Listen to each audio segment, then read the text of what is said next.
Hello, আসসালামু আলাইকুম। Welcome to Codeon. আমরা আজকে এসপিআইসি এর টেকনোলজি অ্যান্ড ফ্রি স্পেস নিয়ে ডিসকাস করব। এর আগে আমরা কম্পিউটার ক্রাইম নিয়ে আলোচনা করেছি। আজকে আমরা করব যে টেকনোলজি অ্যান্ড ফ্রি স্পেস। এখান থেকে পাস মার্ক আসবে। তো ফার্স্ট এখান থেকে ইম্পর্টেন্ট টপিকটা আমরা দেখব। এখানকার আমরা যে এটা ফলো করব। এই স্লাইডটা আমাদের টেলিগ্রাম গ্রুপে শেয়ার করে দেওয়া থাকবে। এখান থেকে আপনারা পড়ে নিতে পারবেন। তো এইখানে যে আমাদের সব থেকে ইম্পর্টেন্ট টপিক যে আমাদের ফ্রিডম অফ স্পিচ। ওকে, তো এখান থেকে আমাদের একটা প্রশ্ন আসবে যার সাথে যে আমাদের ট্রেডিশনাল মিডিয়া গুলো একটা মিশ্রণ থাকবে। এই দুইটা মিলে আমাদের একটা প্রশ্ন আসবে, print media, broadcast media, common carriers এবং যে আমাদের ফ্রি স্পিচ। তো এই চারটা টপিক থেকে আমাদের প্রশ্ন আসবে। আর এখান থেকে অফেন্সিভ সেন্সরশিপ থেকে সিনারিওতে কিছু থাকতে পারে, hate speech, challenge of regulation. Okay, so আমরা স্টার্ট করতেছি।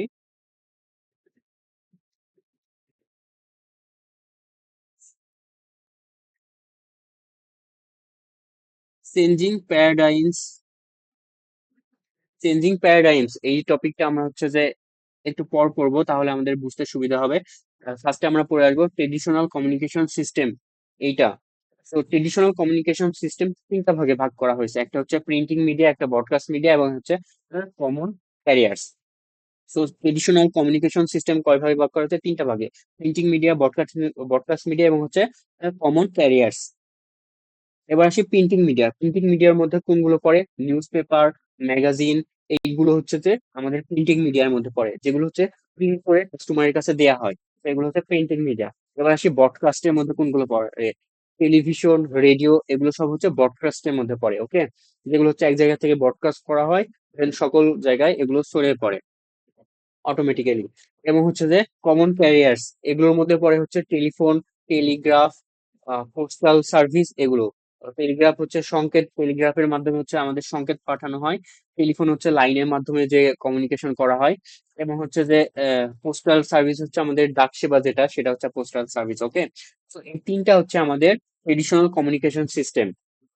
হ্যাঁ যে এবার আসি ফ্রি স্পেস। এই প্রিন্টিং মিডিয়াতে আমাদের সব থেকে বেশি ফ্রি স্পেস থাকে, ফ্রি স্পিচ থাকে। এখানে কোনো গভর্নমেন্টের ইন্টারফেয়ার থাকে না। এবার আসি ব্রডকাস্ট। ব্রডকাস্টে যে আমাদের গভর্নমেন্টের ইন্টারফেয়ার থাকে।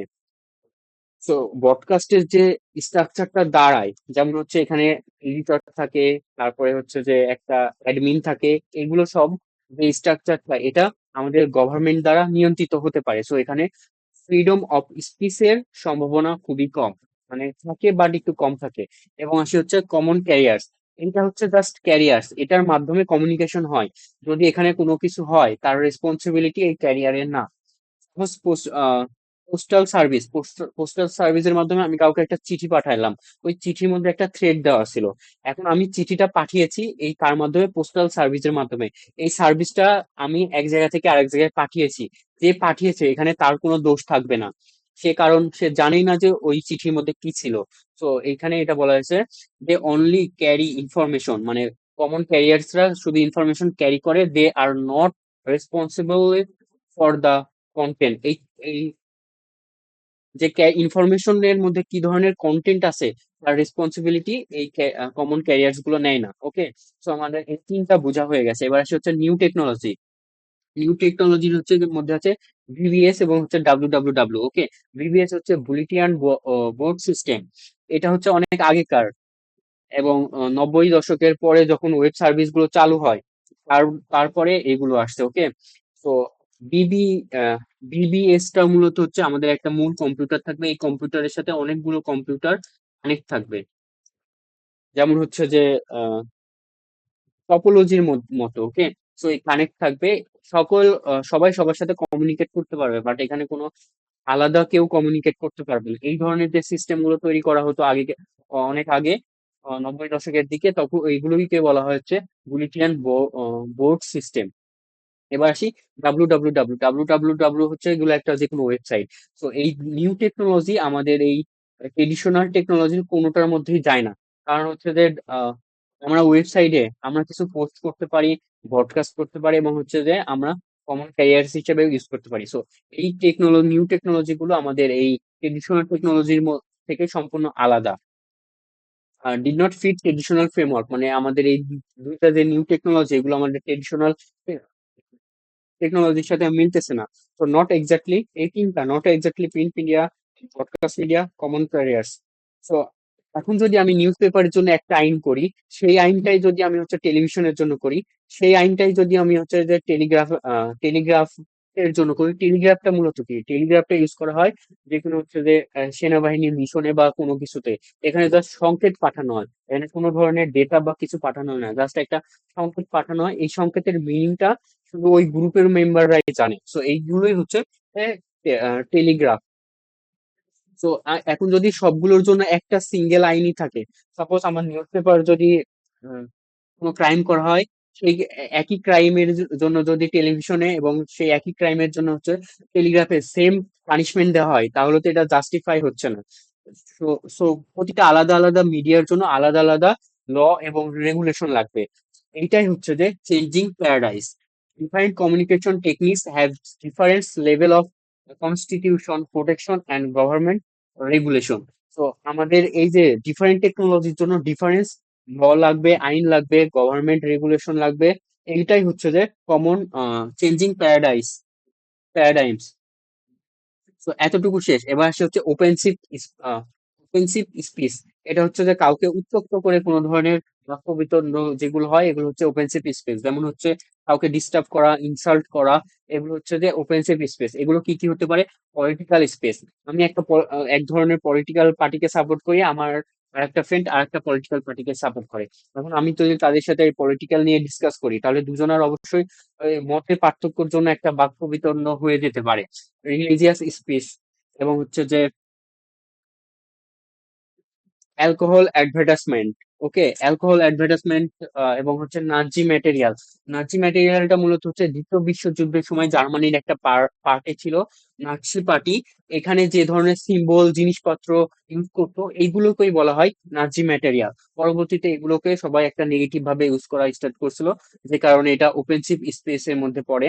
এবং হচ্ছে যে লেবেরিয়াস স্টেটমেন্ট, এটা হচ্ছে যে কাউকে কোনো সম্মানহানি করার জন্য আমি কোনো কিছু পোস্ট করে দিলাম। সাপোজ আমার নামে একটা মিথ্যা কোনো গুজব ফেসবুকে ছড়াই পড়লো, এবার আমার যে প্রতিপক্ষ সে পোস্ট করে দিয়েছে বা ছড়িয়ে দিয়েছে টেমপ্লেট বা কোনো কিছু বানিয়ে।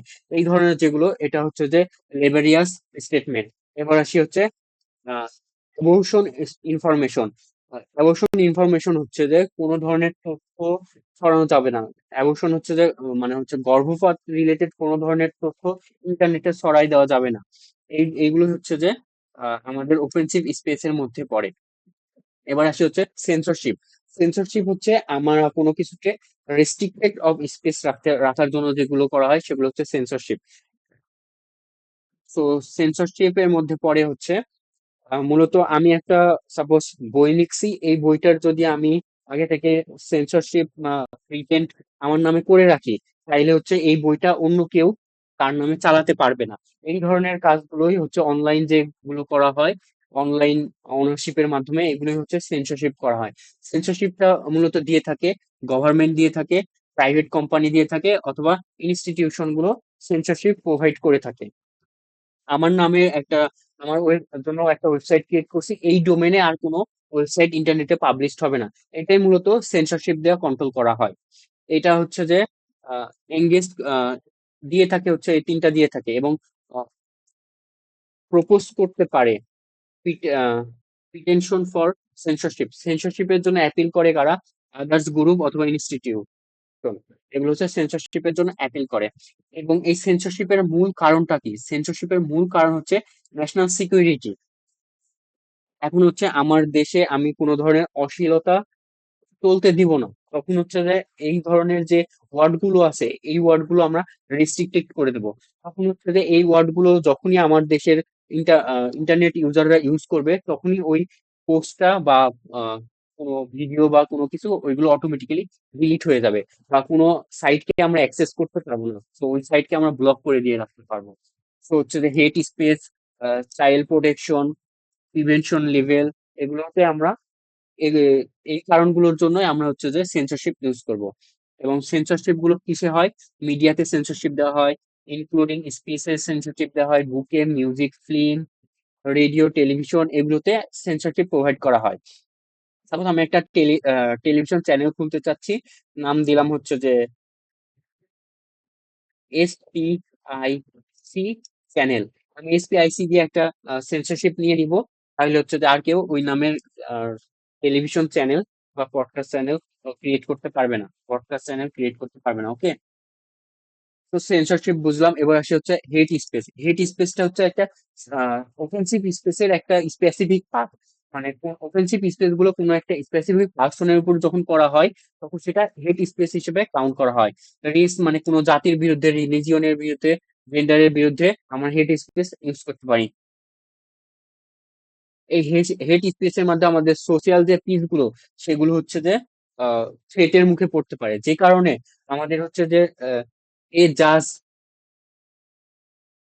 can order hate propaganda to be removed from the public computer system. কোর্টের অর্ডারে এই হেট স্পেস গুলো আমরা রিমুভ করে নিতে পারি। ওকে, এবার আসি হচ্ছে চ্যালেঞ্জ অফ রেগুলেশন। এই যে অনলাইনের মাধ্যমে যেগুলো ক্রিয়েট করা হয়, ছড়িয়ে দেওয়া হয়, এগুলো হচ্ছে প্রতিরোধ করা কঠিন। কেন কঠিন, এটাই আমরা এখানে দেখবো। পেশা আছে যে পেশাতে হচ্ছে যে লাইসেন্স নেওয়া লাগে, যেরকম হচ্ছে লয়ার, ডক্টর, ইঞ্জিনিয়ার আর ফিনান্সিয়াল অ্যাডভাইজার, এদের একটা লাইসেন্স থাকে। ওই লাইসেন্সের এগেনস্টে তার সকল ধরনের ইনফরমেশন থাকে। বাট আমাদের ইন্টারনেটের মাধ্যমে যেগুলো আমরা ছড়িয়ে দিই, সেখানে আমাদের কোনো ধরনের লাইসেন্স নেওয়া লাগে না। তো আমাদের ইনফরমেশন গুলো যদি আমরা আগে থেকে হাইড করে রাখি, তখন আমাদের ইনফরমেশন গুলো খুঁজে পাওয়া কঠিন হয়ে যায়।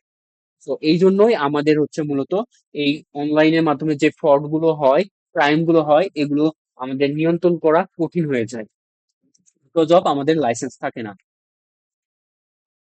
সো এবার আসি হচ্ছে censorship and global net. Censorship এবং গ্লোবাল নেটের মধ্যে হচ্ছে ইন্টারনেটের মাধ্যমে আমাদের গ্লোবালি যে ধরনের ফ্রিডম অফ স্পেস রিলেটেড যেগুলো আছে, সেগুলো হচ্ছে censorship of freedom global net. আমার দেশে যেটা অপরাধ, অন্যের দেশে সেটা একটা এক ধরনের অনুষ্ঠানও হতে পারে। তো এই জিনিসগুলোই হচ্ছে আমাদের সেন্সরশিপ ও অ্যান্ড গ্লোবাল নেটের মধ্যে পড়ে। Avoid censorship. Avoid censorship, create censorship এবং কালচারাল ডিফারেন্স। আমার দেশে যেটা আহ, অপরাধ, অন্যের দেশে সেটা কালচারাল কোনো একটা অ্যাক্টিভিটি হতে পারে। তো এইভাবে আমাদের দেশ বা জাতি ভেদে আমাদের কালচারাল ডিফারেন্স হয়। তো এখানে একটা সেন্সরশিপের একটা পার্থক্য থাকে গ্লোবালি। এবং হচ্ছে যে ক্রিয়েট সেন্সরশিপ, তার আগে যদি আমরা পড়ি অ্যাভয়েড সেন্সরশিপটা কি। আমার দেশে সাপোজ একটা স্পেসিফিক পলিটিক্যাল পার্টিকে নিয়ে কোনো ধরনের পোস্ট করা যাচ্ছে না। তো আমি আমার দেশের পোস্ট না করে অন্য দেশে পোস্ট করতে পারবো, কারণ ওই দেশে এটা আর রেস্ট্রিক্টেড না। এই ধরনের যে পোস্ট, মানে আমার দেশের রেস্ট্রিক্টেড পোস্টকে আমি অ্যাভয়েড করে অন্য দেশে বা জায়গায় আমি পোস্টটা করতে পারছি। এটাই হচ্ছে অ্যাভয়েড সেন্সরশিপ। সেন্সরশিপকে অ্যাভয়েড করা। Create censorship, one country stick rule may affect user in another country. এইটা আর হচ্ছে কালচারাল ডিফারেন্স প্রায় সেমই। আমি আমার দেশে আছি, আমার দেশে যে ধরনের সেন্সরশিপ আছে, অন্য দেশে গিয়ে আমি যদি, আমার দেশে এটা সাপোজ একটা অনুষ্ঠান, ওই দেশে গিয়ে যদি আমি এই ধরনের অ্যাক্টিভিটি চালাই বা পোস্ট করি, তখন এটা হয়ে যাবে হচ্ছে এক ধরনের ক্রাইম। তো এই যে এটা হচ্ছে ক্রিয়েট সেন্সরশিপ এবং কালচারাল ডিফারেন্স। এবার আসি হচ্ছে অ্যানোনমিটি। ওকে, এটা হচ্ছে যে মূলত পরিচয় গোপন করা। Hide your real identity when you using internet. আমি যখন ইন্টারনেট ইউজ করব, তখন আমার রিয়েল পরিচয়টা আমি হাইড করে রাখবো। এই হাইড করাটা হচ্ছে অ্যানোনমিটি। এইটা হচ্ছে দুই ধরনের হয়, একটা হচ্ছে টু অ্যানোনমিটি, একটা হচ্ছে আনলাইকেবিলিটি, আনলিঙ্কএবিলিটি। ওকে, টু অ্যানোনমিটিটা কি? টু অ্যানোনমিটিটা হচ্ছে মূলত হচ্ছে আমার পরিচয়টা কেউ জানবে না। ওকে, আর হচ্ছে যে আনলিঙ্কএবিলিটি টা কি? আনলিঙ্কএবিলিটি হচ্ছে আমার nobody can identify who you are. তো আমার পরিচয়টা কেউ জানবে না। আর এটা হচ্ছে no one can connect in online action or message on the real person behind in. আমি অনলাইনে ঘোরাফেরা করতেছি, আমার পরিচয়টা কেউ জানবে না, এটা হচ্ছে টু অ্যানোনমিটি। আর হচ্ছে যে আনলিঙ্ক অ্যাবিলিটি, এটা হচ্ছে যে আমি অনলাইনে মেসেজ করতেছি, কোনো ধরনের ক্রাইমের সাথে জড়িয়ে পড়ছি, তারপরেও আমার পরিচয় কেউ জানবে না। এটাই হচ্ছে যে আনলিঙ্ক অ্যাবিলিটি। এটার প্রবলেম কি, ক্রিমিনালস ইজিলি তাদেরকে হাইড করে রাখতে পারে, যার কারণে ক্রিমিনালসকে আইডেন্টিফাই করা কঠিন হয়ে যায়।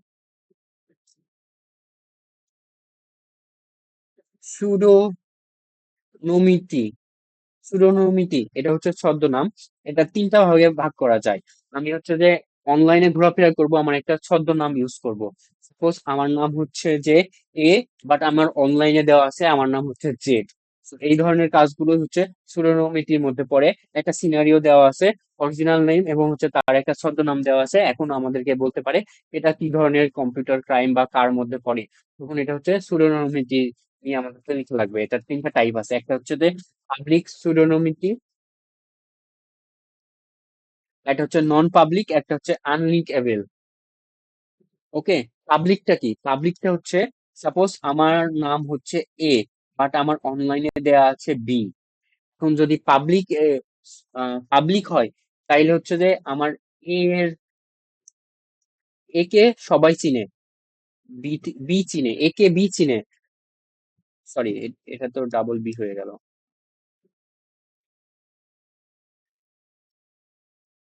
এর যে প্রতিবেশী, সবাই এ কে চিনে এবং সবাই জানে যে এ অনলাইনে সি নামে আইডি চালাচ্ছে।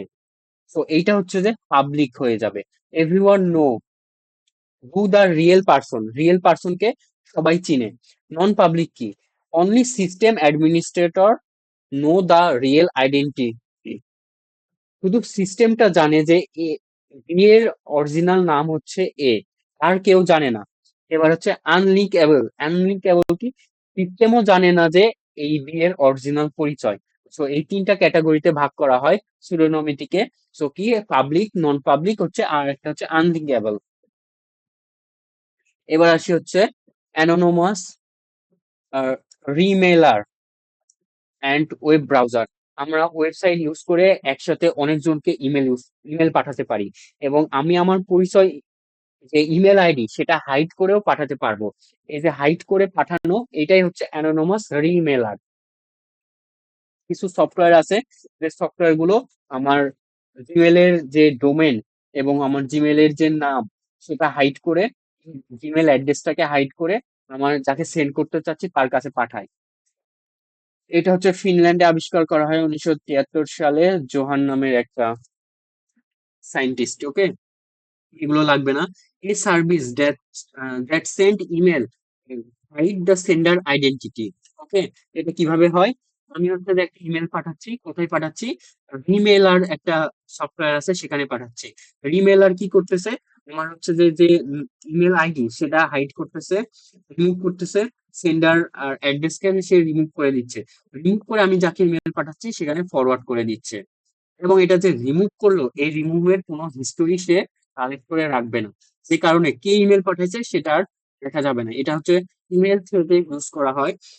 এবার হচ্ছে যে ওয়েব ব্রাউজিং এর মধ্যে কি হয়, ওয়েব ব্রাউজিং হচ্ছে একটা আইপি অ্যাড্রেস হাইড করা যায়। ডোন্ট স্টোর ব্রাউজিং হিস্টোরি কোনো স্টোর থাকে না। এবং হচ্ছে যে হেল্প হেল্প প্রোটেক্ট প্রাইভেসি, প্রাইভেসিকে হেল্প প্রোটেক্ট করতে পারে। ওকে, এবার আসে হচ্ছে যে আমাদের যে এই যে অ্যানোনিমিটি, এটার দুইটা পার্সপেক্টিভ থাকে, একটা হচ্ছে পজিটিভ, একটা হচ্ছে নেগেটিভ। তোমার হচ্ছে যে সাপোজ আমি অ্যানোনিমিটিকে সাপোর্ট করি, তাহলে আমার পয়েন্ট অফ ভিউ গুলো থেকে এগুলো আসবে। আমি সাপোর্ট করি না, তাহলে আমার পয়েন্ট অফ ভিউ থেকে আমি এগুলোকে ভাববো। আর অ্যানোনিমিটি করে তাদেরকে আমি ভাববো হচ্ছে যে প্রোটেক্ট প্রাইভেসি, মানে প্রাইভেসি প্রোটেক্ট করতেছে, protect free speech, help people avoid political punishment, help human rights worker. Suppose আমি হচ্ছে যে কোনো একটা পলিটিক্যাল পার্টির বিরুদ্ধে কোনো কিছু লিখতে চাচ্ছি, এখন যদি আমার পরিচয়টা আমি দিয়ে দিই, তাহলে আমার উপর লাইফ থ্রেট আসতে পারে। যে কারণে আমি হচ্ছে অ্যানোনিমিটি ইউজ করব। তো এই ধরনের কাজগুলোকে আমাদের পয়েন্ট অফ ভিউ থেকে সাপোর্ট করে অ্যানোনিমিটি। এবং অপোনেন্ট কিভাবে, অ্যান্টি সোশ্যাল, সে ধরনের তার ফেক আইডেন্টিটি ইউজ করছে, সো এটা হচ্ছে anti social. Criminal hide from police, so anonymity যদি ক্রিমিনালরা করে তাহলে পুলিশের কাছ থেকে ইজিলি হাইড হতে পারে। তো এই ধরনের কাজগুলোই হচ্ছে যে অপোনেন্ট, তো এগুলো খুব একটা আসবে না। এবার আসি হচ্ছে স্প্যাম। স্প্যামের মাধ্যমে কি করা হয়, মূলত হচ্ছে যে ইমেল বেশি পাঠানো হয়, যার কারণে হচ্ছে যে sending email to many people at once without permission. আমি তার পারমিশন ছাড়া তাকে আমি ইমেল পাঠাচ্ছি, এটাই হচ্ছে যে স্প্যাম। এবং আমি ইমেইলে যদি কোনো ধরনের ফিশিং লিংক বা ভাইরাস অ্যাড করে দিই, তাহলে হচ্ছে যে এটা স্প্যামের মধ্যেই যাবে। তো এখানে কি হয়, টাইম ওয়েস্ট হয়, আইএসপি কস্ট বাড়ে, প্রতিটা ইমেল পাঠানোর জন্য একটা স্পেসিফিক কস্ট থাকে, সো কস্ট হয়। তারপরে user fake return address. So আমি যদি স্পেসিফিক ডোমেনকে টার্গেট করি এবং ওই ডোমেনে যদি কোনো ফেক রিটার্ন অ্যাড্রেস হয়, অনেক জিমেল থাকে যেগুলো হচ্ছে যে জিমেল এখনো ক্রিয়েট করা হয়নি, সো এই ধরনের জিমেলে যদি আমি জিমেল পাঠিয়ে দিই তাহলে আমার মেইলটা রিটার্ন হয়ে যায়। এনি কন্টেন্ট পলিটিক্যাল মেসেজ, আমি এখানে অনেক পলিটিক্যাল মেসেজ দিতে পারি এটসেট্রা, ওকে। এগুলোর সলিউশন কি? সলিউশন হচ্ছে টেকনোলজি, কিছু স্প্যাম ডিটেকশন সফটওয়্যার আছে, সেগুলো আমরা ইউজ করব, তাহলে আমাদের স্প্যাম মেল গুলো ও সে হচ্ছে স্প্যামে পাঠাই দিবে। এবং হচ্ছে মার্কেট প্রেসার, আমি মার্কেটে দেখবো যে কারা স্প্যাম মেল পাঠায়, ওই অর্গানাইজেশন গুলো লিস্ট করব, লিস্ট করে সেগুলোকে আমি ব্ল্যাক লিস্ট করে রাখবো। মাইক্রো ফি, আমি কিছু একটা স্মল চার্জ করব, যে কারণে আমার ইমেলের পাঠানোর একটা চার্জ, এই small fee for sending email, email পাঠানোর জন্য আমি একটা স্মল ফি চার্জ করব। এবং হচ্ছে যে কস্ট বেস ইমেল মার্কেটিং হচ্ছে, আমি সাপোজ হচ্ছে যে ফেসবুক মার্কেটিং করি, সো আমি হচ্ছে যে একটা ফ্রিল্যান্সার, আমি এখন ক্লায়েন্টদেরকে মেসেজ দিব, আমি যদি র্যান্ডমলি বাংলাদেশের সবাইকে মেসেজ দিই, তাহলে আমার এখানে একটা কস্ট হবে, এবং আমি আমার কাঙ্ক্ষিত কাজগুলো নাও পেতে পারি। কারণ এখানে আমি 100 কোটি মেসেজ দিয়েছি, মেল করছি, তার মধ্যে আমি একটা যদি কাজ পাই, তাহলে তো এটা আমার জন্য বেনিফিট হলো না। তো আমি মেলগুলোকে স্পেসিফিক মেলগুলো নিব যারা অলরেডি ডিজিটাল মার্কেটিং এর এজেন্সির সাথে কানেক্ট আছে, এই টাইপের আমি মেলগুলো কালেক্ট করব, করে ওই স্পেসিফিক মেলগুলোকে আমি মেল পাঠাবো। এটা হচ্ছে কস্ট বেস ইমেল মার্কেটিং। এবার হচ্ছে আহ, ভিগি ভিগিল্যান্টিজম ভিগিল্যান্টিজম, এটা হচ্ছে individual try to punish spammer themselves. মানে হচ্ছে ইন্ডিভিজুয়াল কেউ ট্রাই করতেছে, সে হচ্ছে স্প্যামার, যে ধরনের স্প্যাম মেল করে তাদেরকে পানিশমেন্ট দেওয়ার জন্য একা কোনো ব্যক্তি ট্রাই করতেছে। তো এই ছিল আমাদের টপিক।